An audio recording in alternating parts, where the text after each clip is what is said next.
Hi, my name is Sue Ketland. I've worked at Woodgreen Animal Shelters for the last 22 years. I am the shelter's Behaviour and Training Consultant. I have 5 dogs of my own, a German Shepherd, Border Collie, 2 Australian Shepherds and a Jack Russell. I compete, but mostly they are my beloved pets. I have a diploma through COAPE, the Centre of Applied Pet Ethology, in companion animal behaviour. I run my own dog training classes and behaviour school, and I run TD rally classes as well. So I'd like to take the opportunity to talk to you about COAPE, that's the Centre of Applied Pet Ethology, their behaviour modification programme known as EMRA, E-M-R-A, and that stands for Emotion, Mood and Reinforcement Assessment. The reinforcement assessment part involves some training with regard to understanding and working through the reinforcement that a dog would get through carrying out a behavioural problem, i.e. going crazy at the letterbox when the postman delivers a letter and the dog barks and barks and barks and goes crazy, the postman goes away and the dog is quiet. So what does the dog find reinforcing about that behaviour? Because obviously he's repeating it time and time again, and learning theory states that a behaviour is likely to be repeated if it's being rewarded in some way. And obviously the reward for the dog in this case is that the postman goes away. The dog thinks he scared the postman away when actually the postman was just going about his daily business. So that's an example of reinforcement assessment. The main areas as pet owners that we can concentrate on with regard to the EMRA method is the emotion and the mood part. So first question really is, what's the difference between an emotion and a mood state? Well, in short, emotions are shorter than moods. We wake up in the morning and we're either in a good mood or a bad mood or a grumpy mood or an irritable mood, and that mood is likely to last throughout most of the day. If we're emotional, we tend to be up and down. You think of the phrase emotional outburst, it tends to be a quick fire of something, high energy or very deep and meaningful, and our bodies are unable to sustain really high levels of emotional state for any long period of time. So mood state is to a lesser degree, yes, an emotion, but not as intense and can be carried for a long period of time, whereas an emotional state tends to peak and trough depending on the circumstances. As pet owners, what can we do to help keep our dogs in a natural, happy, relaxed mood state? All of us want to be in an area that we would refer to as resting contentment. We don't want to be pulled in either extremes of happiness or sadness, frustration, anxiety. We just want to be somewhere in the middle and be contented with what we've got. That's easy enough for us to achieve because we know what we want.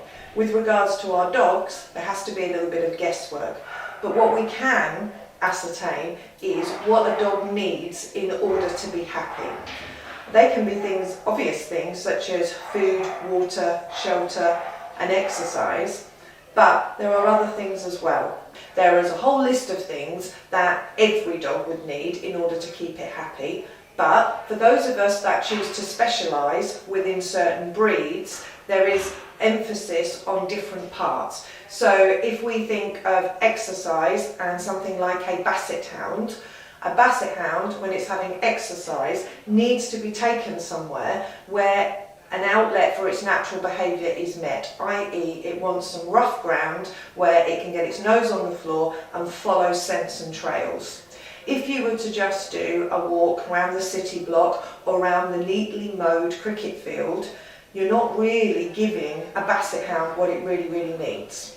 The same with a Border Collie. If you were to take a Border Collie and only run it over rough ground with lots of shrubs and boulders and rocks everywhere, he's not going to get the same enjoyment as if you took him to the mowed cricket field and got out something like a tennis ball or a football that he can chase and bring back to you, which would then obviously simulate him going out and herding and chasing sheep. At the end of the day, virtually every single one of the 210 breeds that are recognised by the British Kennel Club were created by man for a specific purpose, and yet a very tiny percentage of us go out and get pedigree breeds with any intention of doing what they were actually bred to do. Now that's not the end of the world. 4 of my 5 dogs are from the pastoral group. I don't have any sheep, but I am aware that they have a drive and a need to herd and chase things. That's what they do. So all of my dogs are really tuned in to balls on ropes, tennis balls, footballs, so that I give an outlet for the chase. My little terrier, I don't take ratting and rabbiting. I'm an animal-loving vegetarian. That would never happen. But I know that I've got a breed that is hardwired to carry out those types of behaviours. So I make sure that she has daily access to soft, squeaky toys that she can squeak and kill, rip open, gut if she needs to, and do stuff that, should she have been a working Jack Russell on a farm, she would be doing every day anyway. So there is a lot that we can do if we really research what our dogs are bred to do and then simulate an outlet for that natural behaviour in an appropriate manner. That way, we are bringing our dogs into the area of rest and contentment, which means that they are more likely to be able to cope with other stressors that come along and affect their day-to-day lives in a very calm and relaxed manner. For those of you that are interested in training, if your dog is feeling happy and contented with its life, obviously it's going to be more open to the different training techniques that you're going to be using. If he's feeling frustrated and there's no outlet for natural behaviour, and day in, day out, he's feeling more and more uptight, you are more likely to perhaps A, see a breakdown in behaviour in certain areas, or B, him being resistant to training. He doesn't want to concentrate on something new because he's putting all his time and energy in just being a good dog when his lot's not quite right. So really, to give consideration to the breed type that you've got and help it out appropriately, you're going to be living with a much happier, more contented dog, which at the end of the day is going to increase your bond and your relationship.